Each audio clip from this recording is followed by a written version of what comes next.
Բարի ձեզ հարգելի լրագրողներ, առաջիկա 1 ժամվա ընթացքում պատրաստ եմ պատասխանել ձեր հարցերին, խնդրեմ։ Առաջին հարցը կա։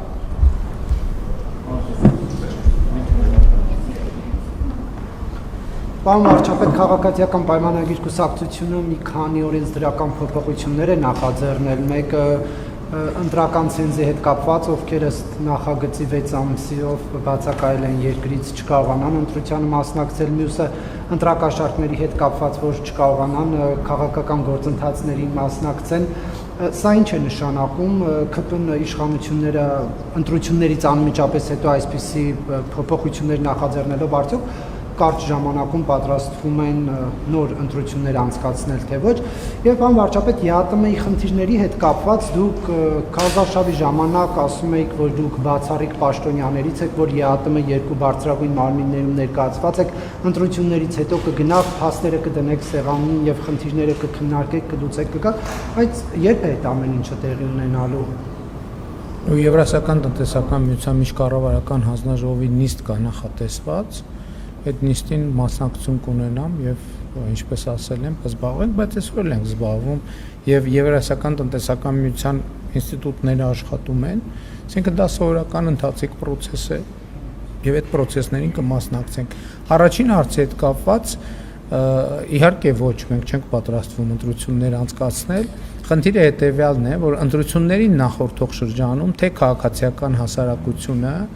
եւ թե քարոզարշավի ընթացքում մեր քաղաքացիները այդ հարցը անդադ բարձրացրել են եւ ես սկզբունքորեն դեմ եմ եղել, որ մենք ընտրություններից առաջ նման փոփոխություններ անենք, որովհետեւ դա կարող էր հարցեր առաջացնել, բայց նաեւ խոստացել եմ, որ ընտրություններից անմիջապես հետո մենք դա կանենք, այս է պատճառը, որ պարզապես այն ինչ որ խոստացել ենք,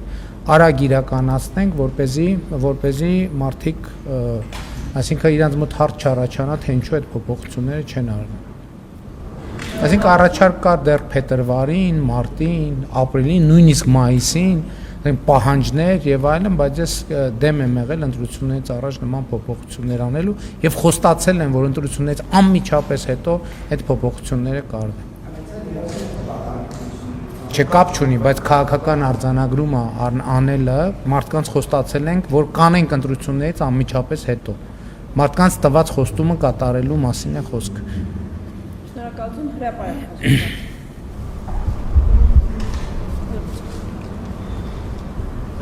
Պարոն Փաշինյան, երեք դուք կրկին անդրադառնալով Ռոբերտ Քոչարյանին, Սամվել Կարապետյանին եւ Գագիկ Ծառուկյանին ասացիք ջախջախելու եք, մի քանի անգամ այդ բառը կրկնեցիք, ինձ հետաքրքիր է ջախջախել ասելով դուք ինչ նկատի ունեք, ինչպես եք պատկերացնում այդ ճանապարհը, ինչպես է ջախջախումը դրսևորվելու արդյոք մինչեւ ֆիզիկական ոչնչացում, օրինակ անաչառ դիտորդը կարող է նայել, հասկանալ ջախջախում ֆիզիկական ոչնչացում եւ ինչ այս եղել է մարդիկ ում ջախջախել եք ընդդիմադիրներից, կարող եք ասել ում եք ջախջախել, թե դեռևս ջախջախումը առաջիկայում է տեղի ունենալու։ Ընդհանրապես իմ բոլոր արտահայտությունները եւ հայտարարությունները պետք է դիտարկել Հայաստանի Հանրապետության օրենսդրության եւ սահմանադրության շրջանակներում եւ հետեւաբար ձեր հարցի պատասխանը տեղավորվում է այդ շրջանակներում, ում ջախջախել եմ արդեն հիշողությունս թույլ չի տալիս, որովհետեւ այնքան եմ մոռացել իրենց, որ պետք է մի 5 րոպե մտածեմ, որ ասեմ։ Այդ աստիճանի է պետք ջախջախել։ Արթուր Օսիպյանն ով է, քաղաքական հակառակորդ է։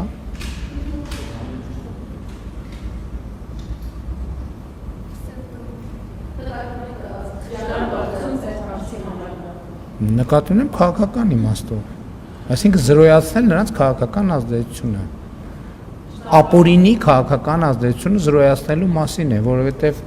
ընտրակաշառքներ բաժանելով Հայաստանում պետք է բացառվի քաղաքական ազդեցությունը փողի գործադրմամբ։ Էլ չեմ ասում, նախկինում ասել եմ, ըստ էության ինչ որ ասել եմ նախընտրական քարոզարշավի ընթացքում իմ ունեցած ելույթներում, ամեն ինչ ասել եմ։ Հիմա դրա չկրկնեմ, բառացիորեն ամեն ինչ ասել եմ։ Նույնիսկ կան թեմաներ, որոնց տասնյակ անգամներ եմ անդրադարձել, այդ ամեն ինչը տեղի է ունեցել ուղիղ եթերում։ Ինչ որ ասել եմ նախընտրական քարոզարշավի ընթացքում, այդ նկատի ունեմ։ Հաջորդ հարցը Արմեն։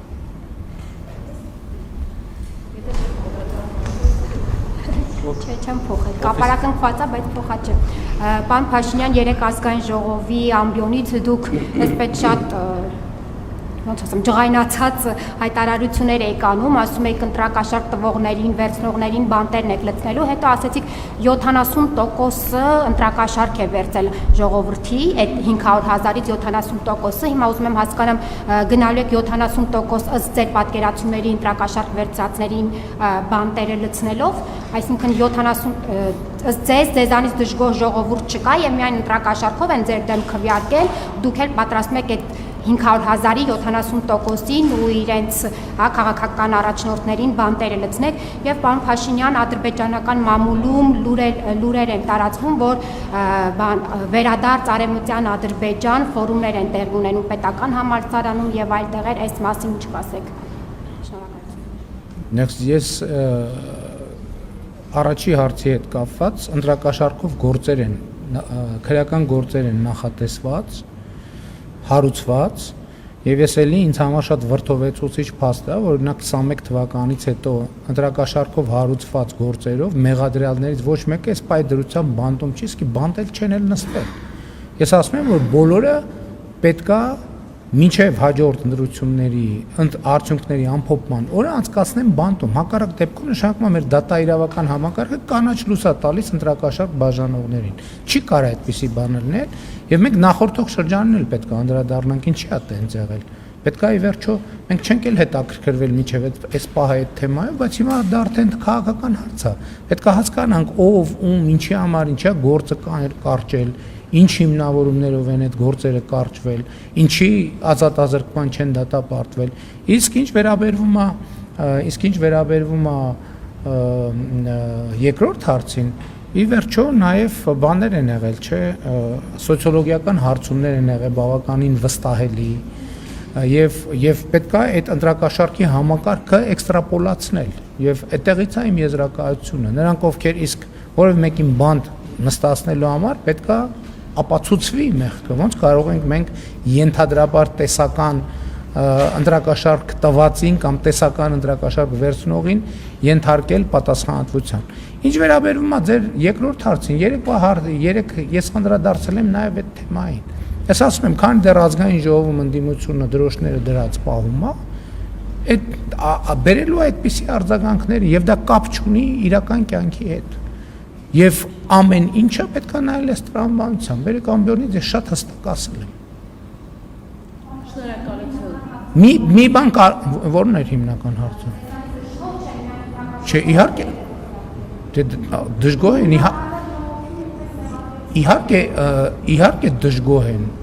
բայց ասում եմ որ 70%-ը քվեարկել է ընտրակաշարքով կարող է դժգոհը քվեարկել է նաև ընտրակաշարքով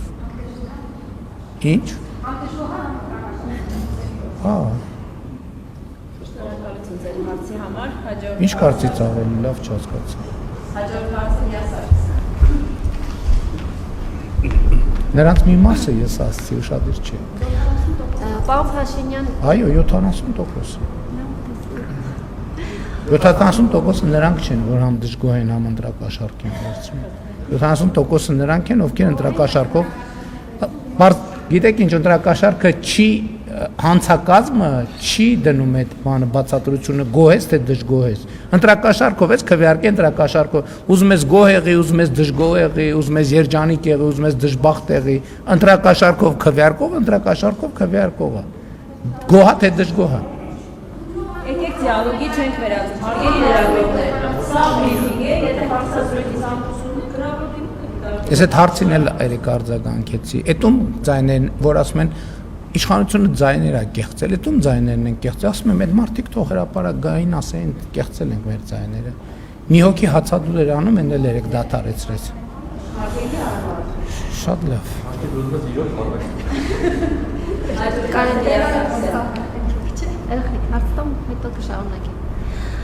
Պարոն Փաշինյան, ինչպես դուք եք սիրում ասել, ըստ օդում կախված լուրերի համաձայն դուք բավականաչափ զայրացել եք, այնքան եք զայրացել, երբ համացանցում տեսել եք ազգային անվտանգության ծառայության աշխատակցի գլխավերևի տեսախցիկի արձանագրությունը, երբ Ռոբերտ Քոչարյանը փորձում է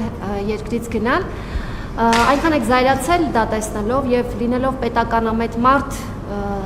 ծառայական քննության անհրաժեշտություն եք տեսել, որպեսզի հասկանալի լինի, թե ինչպես է Անդրանիկ Սիմոնյանը թույլ տվել, որ այդ տեսանյութը հայտնվի համացանցում։ Ընտրություններից առաջ դատախազությունը հայտարարեց, որ Հայաստան Դաշինքի падգամավոր Աղվան Վարդանյանի գույքը ապօրինի է եւ մինչ օրս որևէ գործընթաց չենք տեսնում։ Ինչու է հապաղում դատախազությունը։ Միգուցե Աղվան Վարդանյանը մանկատներ եւ ծերանոցներ է թալանել, որ հարստացել է լինելով սոցիալնախարար։ Եվ ինչով է պայմանավորված, որ դուք, օրինակ Աղվան Վարդանյանի նման ներողություն падգամավորը, որը 2018 թվականին միակն էր, որ ձեր օգտին չքվեարկեց,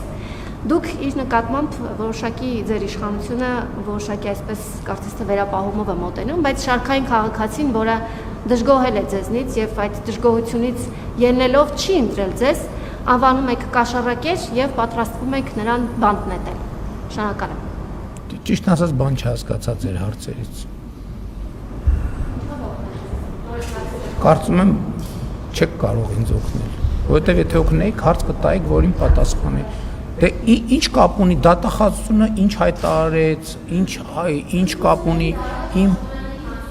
շատ լավ հայտարարելա, գնացեք դատախազությանը հարցրեք, ես ինչ կապ ունեմ դրա հետ։ Ես ասում եմ, ցանկացած մեկ իմ հանձնարարությունը չի վերաբերվում անձի։ Իմ հանձնարարությունը վերաբերվում է բոլորին, ովքեր ունեն ապօրինի գույք, պետքա վերադարձվի։ Հատիկ ու հատուկ, միջև վերջին բոթասը պետքա վերադարձվի։ Էսա, դա ընդ որում դա հանձնարարություն չի, դա ժողովրդի արտահայտած կամքն է։ Հիմի Աղվան Վարդանյանը, M1-ը, ինձ համար ինչ տարբերություն։ Ինչ վերաբերում է ձեր առաջին հարցին, այդ հարցն էլ ճիշտն ասած չհասկացա։ Եթե հարցն էր ծառայական քննություն նշանակել եմ թե չէ, ոչ, չեմ նշանակել։ Եթե հարցն էր զայրացել եմ թե ոչ, ինչի մասին պետքա ծառայական քննություն նշանակել։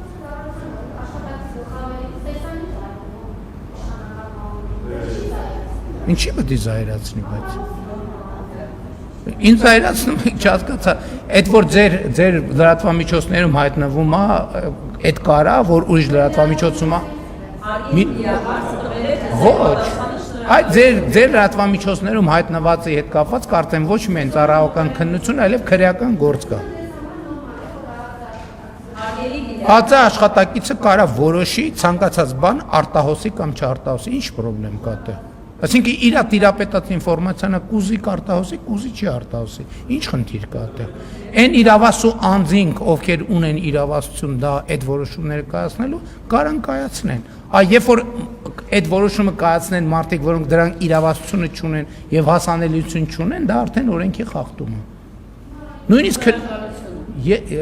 ես ընդհանրապես չեմ տեսել դուք ինչի մասին եք խոսում։ Շնորհակալություն, հաջորդ հարցը Անահիտի։ Պարոն վարչապետ, Արմեն Գրիգորյանի եւ Հաջիևի հանդիպման հետ կապված, եթե մանրամասներ կարելի է ասեք ինչի մասին էր այդ հանդիպումը, ինչ որ կոնկրետ պայմանավորվածություններ ձեռք բերվել են թե ոչ, ու նաեւ 21 թվականի ընտրությունների հետ կապված բարբերաբար ասում եք, որ ընտրակաշառքի գործով ոչ մեկը չի նստել, հետաքրքիր է դա համարում եք կամ համարելու եք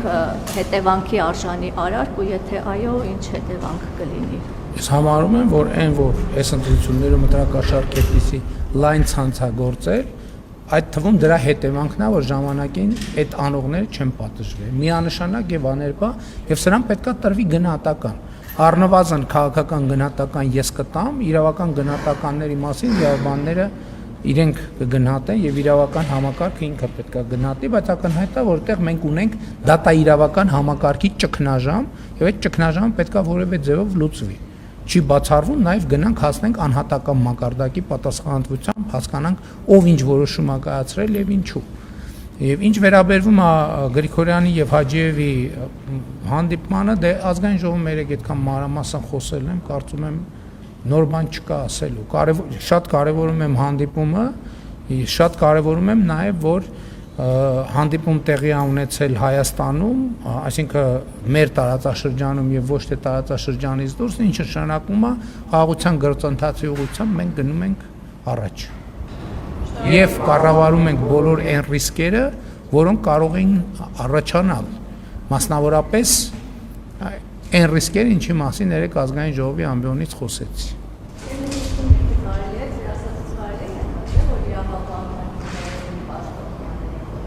Ես հիմա չեմ կարող այդպիսի հայտարարություններ անել, ես հիմա թեման նոր սկսել եմ ուսումնասիրեմ եւ հետեւություններ կանեմ։ Շնորհակալություն, Ազատ։ Պարոն վարչապետ, ուզում եմ նշեք Հաջիևի եւ Արմեն Գրիգորյանի հետ հանդիպման նախաձեռնությունը Հայաստանին է եղել թե Բաքվին։ Դուք երեք ասացիք, որ այդ հանդիպման ընթացքում այդ հանդիպումը նաև միտված է եղել կառավարելու պատերազմի հնարավոր ռիսկերը։ Ինչու էին առաջացել պատերազմի ռիսկեր, որը կառավարելու անհրաժեշտություն էր նաև այդ հանդիպումը, անհրաժեշտության համար էր այդ հանդիպումը։ Ձեր հայտարարություններից երեկվա ազգային ժողովի ստեյության հասկացվեց, որ այդ հանդիպման օրակարգը եղել է Հայաստանի նաև Հայաստանի ներքաղաքական իրավիճակը, ընտրությունները եւ ընտրությունների արդյունքները, նաև եթե ճիշտ ենք հասկացել, ասեք, եթե ոչ ուղղեք, որ այդ հանդիպման ընթացքում Հայաստանի դիրքորոշումը եղել է այն, որ այն կես միլիոնից ավելի քաղաքացին, որ ձայն է տվել ընդդիմությանը, իր ընտրությունը կատարել է ընտրակաշառքով եւ դա ամենևին ձեր ասած այդ Ղարաբաղյան շարժումը շարունակելու շրջանակում չի եղել, արդյոք նման բացատրություն է ներկայացվել Բաքվի կողմին, եթե այո, դուք ինչպես եք վերաբերվում դրան, այսինքն նորմալ է, երբ Հայաստանը իր ներքաղաքական կյանքը քննարկում է Բաքվի հետ, սա արդյոք նվաստացուցիչ չեք համարում պետականության տեսանկյունից։ Նախ ես եմ Արմեն Գրիգորյանին հանձնարարել, որպեսզի Ադրբեջանի իր գործընկերոջ հետ քննարկի կա արդյոք հետաքրքրություն, այսինքն շոշափման հանդիպման անհրաժեշտություն կա, թե ոչ։ Երկրորդը մենք եւ Ադրբեջանի փորձագիտական եւ Հայաստանի փորձագիտական շրջանակներում մենք տեսնում էինք որոշակի միտումներ, որոնք կարող են սրել իրավիճակը եւ մենք ինչպես եւ պարտավոր ենք զբաղված ենք իրադրության կառավարման։ Մենք ոչ մեկին ոչ մի բացատրություն չենք տվել, մյուս կողմից դիվանագիտական հիմնական աշխատանքը աշխարհի բոլոր երկրների հետ հենց հիմնականում դրա մասին է, կողմերը իրենց դիրքորոշումները իրար համար պարզաբանում են եւ մտահոգությունները իրար համար պարզաբանում են։ Այսինքն որ ցանկացած X2 երկրի ներկայացուցիչ, որ հանդիպում են, ինչ են անում։ Իրար առաջ հարցեր են բարձրացնում, դիրքորոշումները պարզաբանում են, որպեսզի այդ դիրքորոշումները երրորդ կողմերի կամ մամուլի կամ այլ միջոցների միջոցով չստացվեն։ Այսինքն դա այն ինչ որ դուք անվանում եք նվաստացուցիչ, ոչ մի բանի բացատրություն չի տալիս, բայց բոլոր առանց բացառության բոլոր բանակցությունները աշխարհի բոլոր երկրների բանակցությունները բոլոր երկրների հետ հենց դրա մասին են։ Միմյանց դիրքորոշումները, ռազմավարությունները, պլանները եւ միմյանց մտահոգող հարցերը բարձրացվում են։ Ինչու՞ միայն այդ հարցերը, այդ թվում անազատության մեջ գտնվող անձանց հետ կապված հարցեր են բարձրացվել, այդ թվում սահմանային իրադրության կառավարման հետ կապված հարցեր են բարձրացվել, տասնյակ հարցեր։ Այսինքն այն ինչ որ մենք բոլոր հարևանների հետ քննարկում ենք առանց բացառության։ Այսինքն տարբեր հարևանների հետ տարբեր ֆորմատներ կան քննարկելու։ Հիմա ընտրությունների գիշերը ես հեռախոսազրույց եմ ունեցել Վրաստանի վարչապետի հետ եւ քննարկել ենք ամենատարբեր հարցեր, տնտեսական, քաղաքական եւ այլն եւ այդպես շարունակ։ Այսինքն այդ է դիվանագիտությունը, որ դու հաղորդակցվում ես մարդկանց հետ։ Դիվանագիտության բացակայությունը հաղորդակցության բացակայություն։ Մենք մեր ներքաղաքական կյանքը որևէ մեկի հետ չենք կապում, բայց մյուս կողմից մենք ամբողջ աշխարհում ենք այդ թվում ընտրությունների քաղաքական հետևությունները եւ ընտրություններին հետևող ռազմավարությունները բոլոր մեր միջազգային գործընկերների առանց բացառության կիսում։ Եվ դա նորմալ պրակտիկա է, շատ նորմալ պրակտիկա է։ Այսինքն, մենք որ դուք ասում եք դա նվաստացուցիչ չի, դա ես հիմա որ թարգմանում եմ, կարող հնչի այսպես, իսկ պետությունը նվաստացուցիչ է, թե չէ, որովհետեւ բոլոր պետությունները զբաղվում են առանց բացառության բոլոր պետությունները զբաղվում են հաղորդակցությամբ իրենց հարևանների եւ միջազգային գործընկերների հետ։ Այդ որ այդ թեմաները քննարկում են աշխարհի մյուս հատվածների հետ եւ միշտ քննարկում են, դա նվաստացուցիչ չի։ Երբ որ Ադրբեջանը մեզ է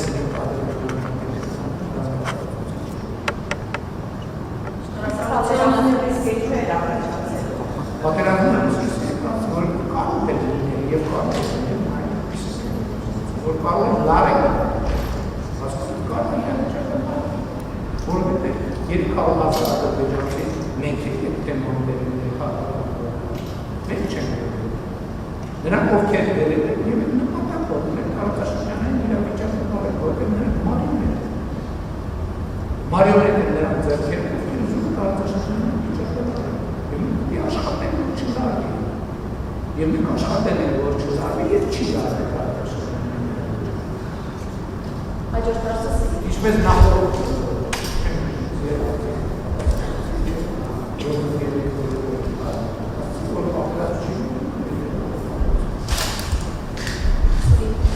Շնորհակալություն, պարոն վարչապետ, Financial Times-ը երեկ հայտնել է, որ Եվրամիությունը արտակարգ օգնություն է պատրաստում Հայաստանի համար Ռուսաստանի Դաշնության ներմուծման սահմանափակումները փոխհատուցելու համար։ Որ ժամկետների մասին է խոսքը եւ ինչ ապրանքների է վերաբերում։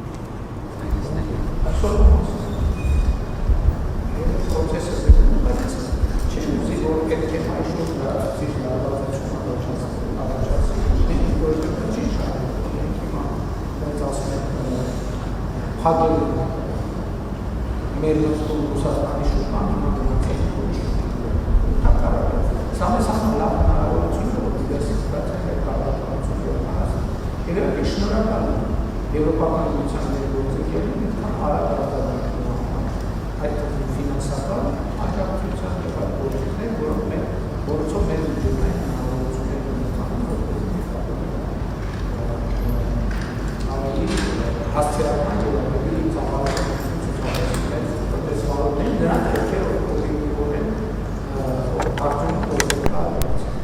Ես բառացիորեն այսօր մասին, որովհետև ամեն օր աշխատանք է տեղի ունենում եւ ամեն օր իրադարձություններ են տեղի ունենում։ Այսօր եթե հետեւել եք կառավարության նիստին, էկոնոմիկայի նախարարը նշեց արդեն այն նոր ուղղությունները, որոնցով մենք արտահանումներ իրականացնում ենք, արդեն երկրների թիվը տասնյակից անցնում է։ Ընդ որում նրանց մեծ մասը նախկինում 0 արտահանում ենք ունեցել։ 0 արտահանում պատկերացնում եք, հիմա մենք արդեն ունենք խմբականակներ եւ ոչ միայն ունենք խմբականակներ, մենք արդեն ունենք պայմանագրեր մեծ եւ երկարաժամկետ խմբականակների համար։ Ես ամենևին չէի չափազանցնում, երբ որ կառավարության նախորդ նիստում ասում էի, որ մեր մեծ ծավալը լինելու է պայմանագրերը, մեր մեծ խնդիրը լինելու է պայմանագրերը ապահովելը, որպեսզի ապրանքները մենք կարողանանք պայմանագրերին համապատասխան մատակարարել։ Որովհետև այն շուկաները, որոնք բացվել են հիմա, իրենց ակնկալիքը եւ պահանջարկը շատ ավելի մեծ է, քան մենք նախորդ շրջանում կարողացել ենք ընդհանրապես մատակարարումներ անել։ Եվ մենք պետք է մեր տնտեսվարողներին աջակցենք, որպեսզի նրանք իրենց արտադրանքի ծավալները մեծացնեն, որպեսզի երկարաժամկետ կարողանան ոչ միայն կարճաժամկետ խնդիր լուծել, այլ երկարաժամկետում իրենց ներկայությունը ապահովել այդ շուկաներում։ Ինչը։ Ուրեմն ես ձեզ մի բան ասեմ, որովհետև այդ հիմա ուրեմն ես ձեզ ուզում եմ ասել հետևյալը, որ բոլոր չկա այդպիսի տնտեսվարող, որը ասենք ենթադրենք ոչ մի հատիկ ծիրան նախորդողոց շրջանում չի փչանում, չկա այդպիսի բան։ Վարդելա փչանում, ծիրանելա փչանում, դեղցելա փչանում, դա արտադրական process-ի անբաժանելի մաս է։ Հիմա ուրիշ բան, որտեղ տեսնում ենք մի հատ փչացած ծիրան, դա դառնում է top news։ Այդ ծիրանը տոննաներով նախկինում էլ է փչացել։ Ոչ մեկ ուշադրություն չի դարձրել դրա վրա, որովհետև բոլորը հասկացել են, կներեք 1000 ներողություն, ձեր տանը ծիրան չի փչանում, մեր տանը ծիրան չի։ Դե հենց պրոպորցիոնալ պետքա գնալ 2 կիլոգրամ, 20 կիլոգրամ, 200 կիլոգրամ։ Ես նկատի ունեմ այդ ցիկլերի մեջ միշտ էլ այդ process կա, երբեք թափոն արտադրանք գոյություն չունի եւ տնտեսագետների ով որ մտածի անթափոն արտադրության բանաձևը կստանա բոլոր նոբելյան մրցանակների նոբելյան մրցանակ։ Շնորհակալություն, հաջորդ հարցը Շնորհակալություն, ինձ հուշում է, որ պետք է պոզիտիվ հարց տամ, ուրեմն պոզիտիվից սկսենք։ Փաստորեն մենք կարող ենք դիմել ԱԱԾ-ին, որպես լրատվամիջոց եւ ստանալ արտահոսք ցանկացած պարագայում, թե դրա համար պետք է լինել թունդ իշխանական լրատվամիջոց ցանկալի, օրինակ ձեր հետ փոխկապակցված լրատվամիջոց, որ իրենք պետական գաղտնիք հանդիսացող կամ չգիտեմ, տեսանյութեր տան։ Սա կարճ, մի հատ էլ կարճ հարց։ Վերջը պարզեցիք դեմոկրատիայի բաստիոն Հայաստանում Արմատ մեդիան ինչու փակվեց, լրատվամիջոցը փակվել, կապարակնքվել է, հիմա դրսում են մի կերպ աշխատում դրսից։ Եվ ընտրությունների հետ կապված մի հարց էլ ունեմ։ Փաստորեն ստեղծվել է մի ունիկալ իրավիճակ եւ համ իշխանությունն է դժգոհ ընտրությունների արդյունքներից, համ ընդդիմությունը։ Իշխանությունը ընդդիմությանը մեղադրում է ընտրակաշառքով 500 քանի հազար ձայն կորզելու մեջ եւ ասում է, որ լեգիտիմ չեն այս ընտրությունները, ընդդիմությունն էլ իշխանությանը մեղադրում է ընտրությունների արդյունքները կեղծելու, քվեներ գողանալու, ԲՀԿ-ի մանդատները գողանալու մեջ, ու այնպեսի մեղքերի մեջ է մեղադրում, որ երևի Սերժ Սարգսյանն ու Մուկուչյանը նայում զարմանում են, թե ոնց sense կարելի էր, թե ինչեր է անում Վահագն Հովակիմյանը։ Հիմա եթե լեգիտիմ չի ընտրությունները երկուսն էլ դժգոհ եք, հատկապես դուք էլ 2/3 չեք ձևավորել ազգային ժողովում եւ Ալիևի պահանջած համանդրություն չեք կարողանալու անցկացնել։ Գնացեք նոր ընտրությունների, գնում եք որ լեգիտիմացնեք, դուք էլ ընդդիմությունն էլ ոնց որ ընդդիմությունն էլ ազում գնա ձեր հետ միասին լեգիտիմացնի։ Ու մի բան էլ, դուք 8 տարի անց ընտրություններից հետո ինչու որոշեցիք նորից ինչու որոշեցիք կալանավորել Գագիկ Բեգլարյանին եւ Գագիկ Խաչատրյանին։ Այդ խեղճ մարդիկ ինչ էին արել, որ 8 տարի անց որոշեցին այս շոուի մաս կազմել։ Ինչու եմ հատուկ իրենց անունը տալիս, որովհետեւ օրինակ երբ որ դուք ասում եք Գագիկ Ծառուկյանի մասով թե ինչ որ մեկը մտածում է, որ այդ դատավորը ձրի է Ծառուկյանին արդարացել ընտրակաշառքի գործով, ես էլ ուզում եմ հարցնել Գագիկ Խաչատրյանը, այն համեստ աշխատավարձով մի կերպ յոլա գնացող միլիարդատերը, այդ մարդը 2018-ից հետո լուրջ շինարարություններ անում, բիզնեսները ծաղկում են, բարգավաճում են, ծլում են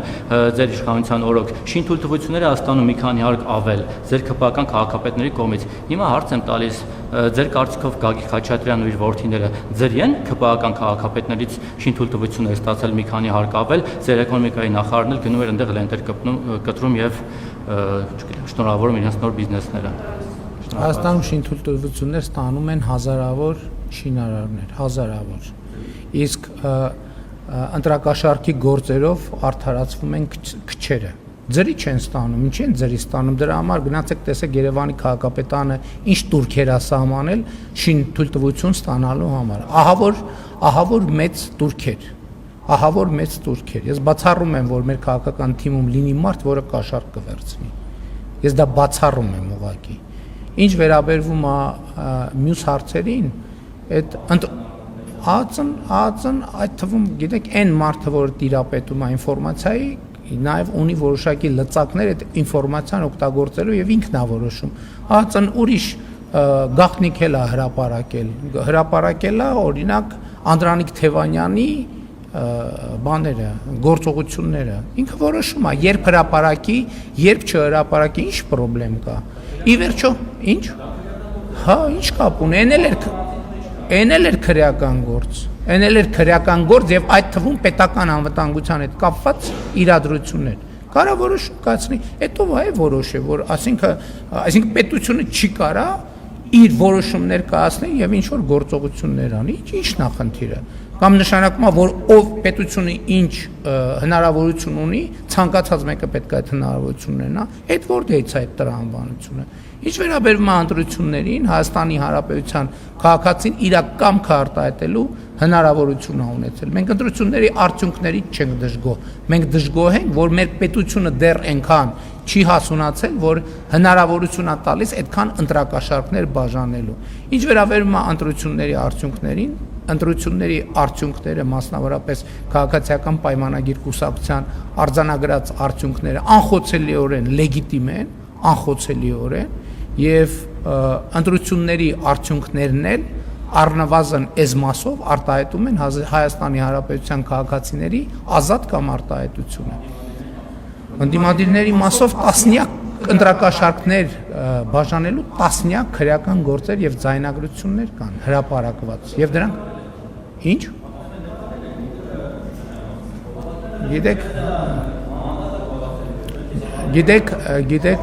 գիտեք ասելը ուրիշ բան է, ապացուցելը ուրիշ բան է։ Ուրեմն ես ընդդիմադիր ժամանակում էլ ինչ ասել եմ, ապացուցել եմ։ Արմատ մեծան չեմ հասցրել, չեմ հասցրել։ Եվ դա իմ գործը չի, իրավապահների թեման է, իրանք։ Հարգելի վայր, շնորհակալություն։ շնորհակալություն ձեր հարցի համար։ Հաջորդ հարցի իրավունքը հանրային ռադիո։ Որ փակվել է, ինչ գործ ունի լրատվամիջոցը։ Չէ, բայց որ փակվել է, լսեք, փակված լրատվամիջոցը ինչ գործ ունի երկրի վարչապետին հարց տալ։ Ֆիզիկապես ձեր նշած լրատվամիջոցը ամենապարտաճանաչ մասնակիցն է, որ փակվել է, ինչ անում։ Լրատվամիջոցը գործում է, կարող է դռների հետևում ուրիշ բան կա, իրավապահները պետքա պարզեն։ Ձեր խնդիրը դուռն է, թե լրատվամիջոցը։ Դե այդ տեսակ մի րոպե, տեսակ որ խնդիրը ոչ թե լրատվամիջոցը է, տարածքի մասին է։ Տարածքը ըստ այդմ ենթադրում եմ անցնում է քրեական գործով։ Շատ լավ։ Լրատվամիջոցը երկրի այդ որտեղ է փակված լրատվամիջոցը երկրի վարչապետին հարց տալիս։ Այդ անտրամաբանական բան եք ասում։ Եվ այսպես հաջորդածը հանրային ռադիոյի Հասնենա, որ լրատվամիջոցը երկրի վարչապետին հարց է տալիս եւ ընդ որում ոչ մի անգամ հետն էլ հակաճառում է, ոչ միայն հարց է տալիս, այլ ընթացքում էլ բան անում, ընթացքում էլ զուգահեռ խոսում է։ Փակված լրատվամիջոցը, ահա որ բռնաճնշումների ենթարկված, ճնշված, խոսքի ազատությունից զրկված, բռնադատված, հետապնդումների ենթարկված, գնդակահարված եւ գլխատված լրատվամիջոց Շատ լավ, կներեք, հումոր է անում, սև հումոր, չէ, պետք չի,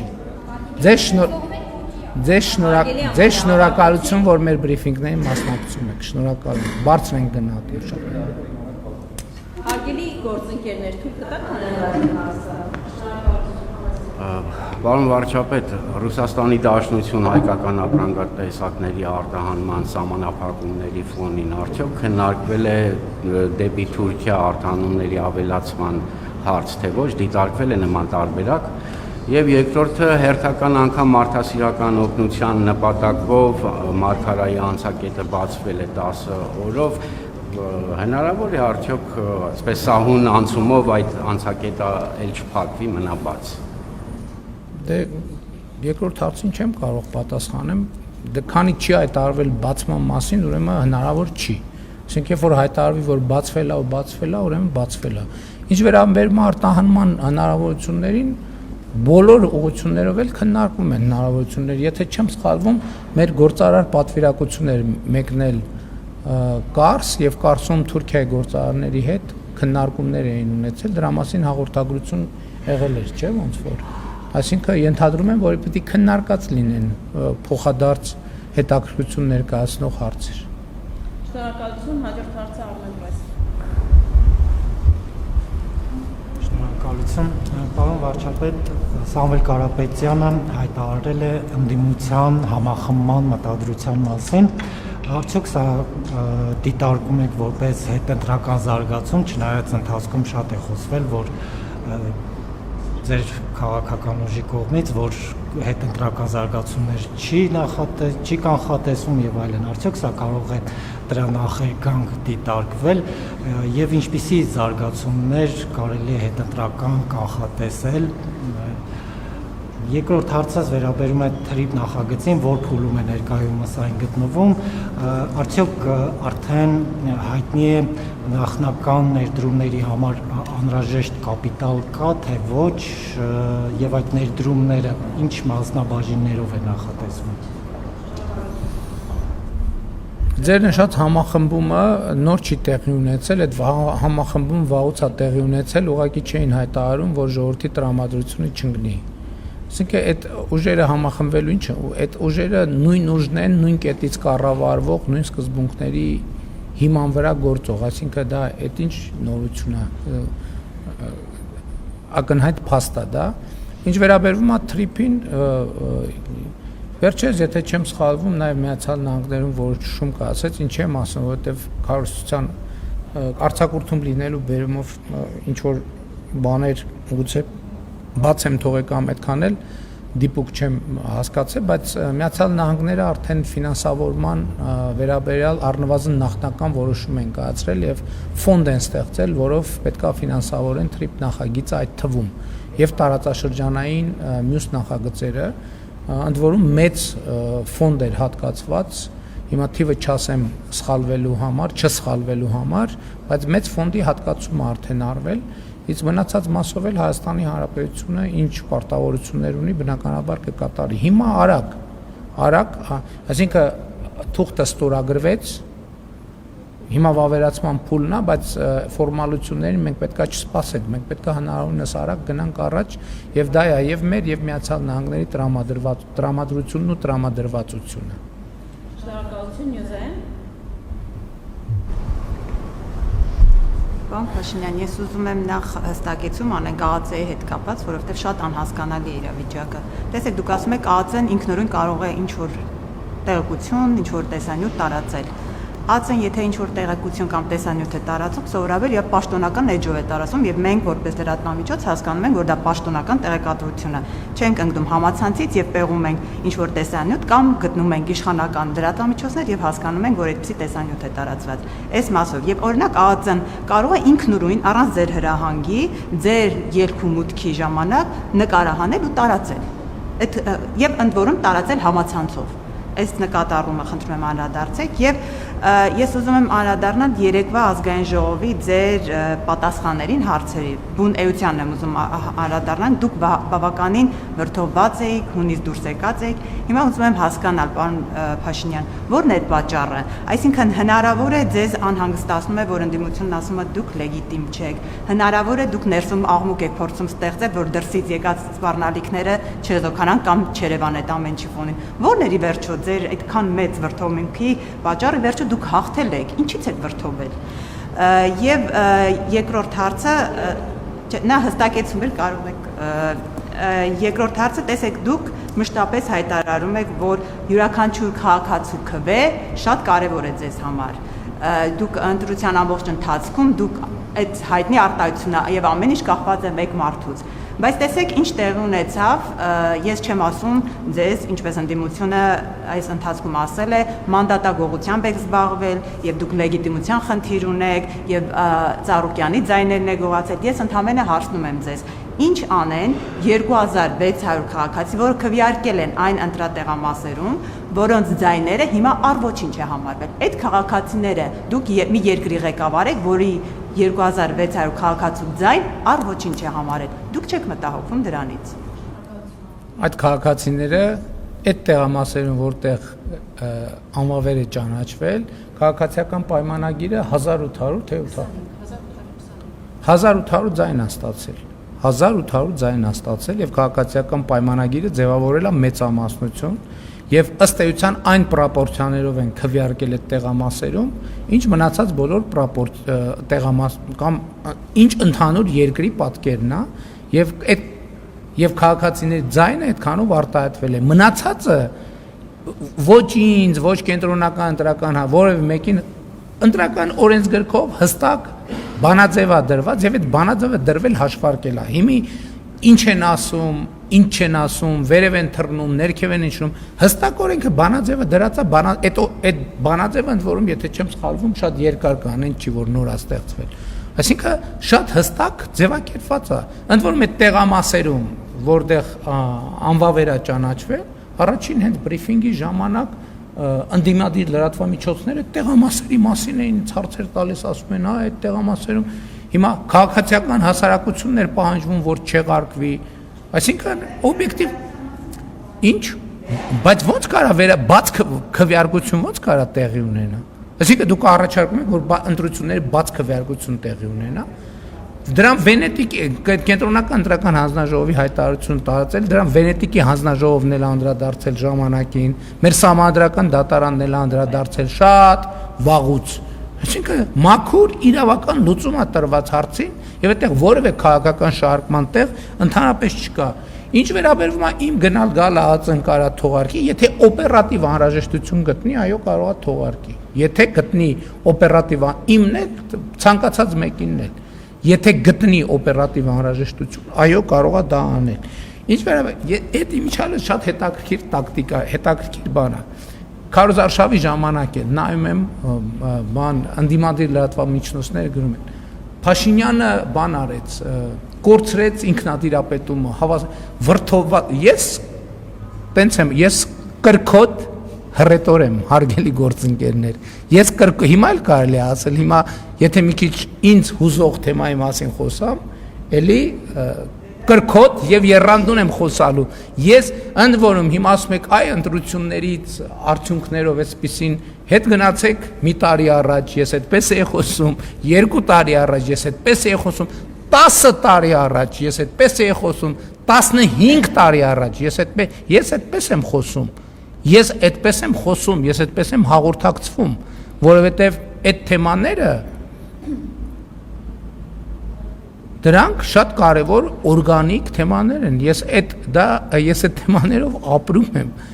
Սա ինձ համար բան չի, քաղաքական ներկայացում չի, սա կյանք է, որով ես ապրում եմ։ Եվ հետեւաբար, այսինքն ինչ վերնագիր ուզում եք դնեք, դա ձեր իրավունքն է, ես այդպեսին եմ, ես այդպես եմ խոսում։ Հիմա եթե դուք ասում եք, այ ընտրությունն եմ կարող, մի բան ա եղել, որից վրդովվել եք։ Ես 15 տարի առաջ եմ տենց խոսել, 10 տարի առաջ էլ, 5 տարի առաջ էլ, 6 տարի առաջ էլ, 8 տարի առաջ էլ, միշտ։ Ես միշտ խոսում եմ այդպես։ Եվ ես միշտ խոսում եմ սուր։ Գնացեք նայեք այդ նույն մարդկանց մասին, որոնց անուն այսօր տալիս եք, ես օրինակ ազգային ժողովում ինչեր եմ ասել։ Ոնց եմ ասել, ընդդիմադիր պատգամավոր եմ եղել։ Տենց եմ խոսել ազգային ժողովում, թե տենց չեմ խոսել։ Իհարկե տենց եմ խոսել, ես խոսում եմ այդպես։ Հիմա դա լավ է, թե վատ է, ես դա չգիտեմ, բայց ես խոսում եմ այդպես։ Ես հաղորդակցվում եմ այդպես։ Շնորհակալություն, հաջորդ հարցը մեր։ Պարոն Փաշինյան, կառավարությունը արդեն մի քանի աջակցության ծրագիր է առաջարկել արտահանման շուկաների դիվերսիֆիկացիայի ուղղությամբ։ Բայց այս արտահանման սահմանափակումների ֆոնին մենք ունենք ոչ պակաս կարևոր խնդիր։ Այսինքն կան ֆերմերներ, տնտեսվարողներ, որոնք այս պահին հայտնի պատճառներով ունենալով մեծ վարկային պարտավորություններ, այս պահին մոտակայում կարճաժամկետում միգուցե չեն կարողանա սպասարկել այդ վարկային պարտավորությունները։ Թերևս իրանք էլ կուզենային իմանալ, որ այս խնդրի հետ մենակ չեն մնացել եւ կա կառավարության աջակցություն այս հարցում։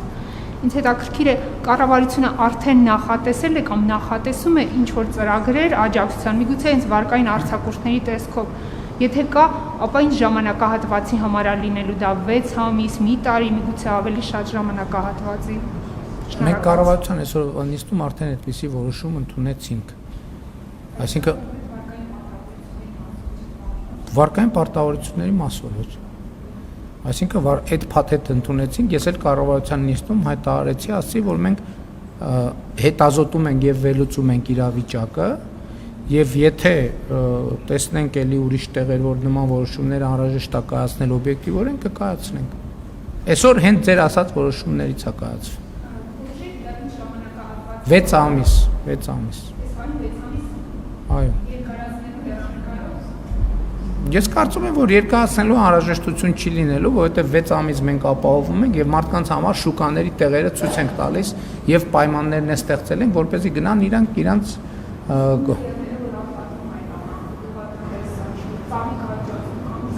ասում եմ, կայացրել ենք որոշումը, առաջին փաթեթը կայացրել ենք, եթե այսօր կառավարության նիստում ժամուկես առաջ արդեն կաս Գևորգ Պապոյանն է զեկուցում էր հարց, զեկուցվող հարց էր դա։ Եվ եթե կարիք լինի, հետագայում էլ կանենք։ Եվ ես դրան անդրադարձա նաև կառավարության նիստում։ Շան։ Եվ վերջին հարցն է, պարոն Փաշինյան, այսպես ամփոփելով, եթե ամփոփելու լինենք նաև, առաջիկա ամիսներին որն եք համարում այն առանցքային խնդիրը, որի լուծումը կարող է ամենամեծ ազդեցությունը թողնել Հայաստանի վրա, եւ փամբակի ողբերգական դեպքին անդրադառնալով քույրերի, արդյոք Հայաստանի տարբեր հատվածներում գետերի, ջրատար խողովակների այդ վտանգավոր հատվածներում գույքագրում իրականացվել է նման ողբերգական դեպքերի կրկնությունը կանխելու համար։ Շնորհակալ։ Բայց ես ինչքան հասկանում եմ, անցումը, որտեղով անցել են երեխաները, այդ նախատեսված չի եղել անցման համար, այսինքն դա էլի ինքնաշխատ եղանակով մարդիկ ուղղակի օգտագործել են մեծ ողբերգություն է, այսինքն հիմա գիտեք ինչ, մենք ցավոք դեպք ենք ունեցել, երբ որ երեխան ափից է ընկել ջրի մեջ կամ տարբեր տեղերից, մենք պետք է նայենք ավելի մանրամասն տեղ բան կար, որ պետք էր անել եւ չի արվել։ Հա? Բայց այդ խողովակը ինչեր ծառայում, մենք տարբեր տեղեր ունենք, հիմա ասենք օրինակ նույն իրավիճակը չի, բայց նույն բանի Արգավանդ գյուղում, չէ, տեսնում եք այդ բաները արգելա, այդ ցանկապատը որ դրած է, մարդիկ տեղ-տեղ կտրել են, այդտեղով քայլելով անցնում են։ Աստված չանի, հանկարծ ինչ որ մի հատ դեպք լինի եւ հարց հնչելու եւ լեգիտիմ հարց հնչելու, բա այդ ճանապարհով զբաղվողները ինչի՞ է ցանկապատը ժամանակին չէին վերականգնել, ճիշտ է։ Բայց վերականգնեն համոզված եմ էլ 2 օր հետո էլի նույն պատկերն առնելու։ Այսինքն այսպիսի բաներ կան, որ պետք է ավելի խորը վերլուծության արժանանա եւ հասկանանք ինչ պետք է անեինք, որ չենք արել։ Բայց էլի եմ ասում, որ եթե այս դեպքը չլներ, գնային այդ կտրելու, չէ, ժողովուրդը դիմադրելու էր, չէ, ասելու էր այդտեղով անցնում դառնում են։ Ինչի եք բան անում, ինչի եք մոնտաժում։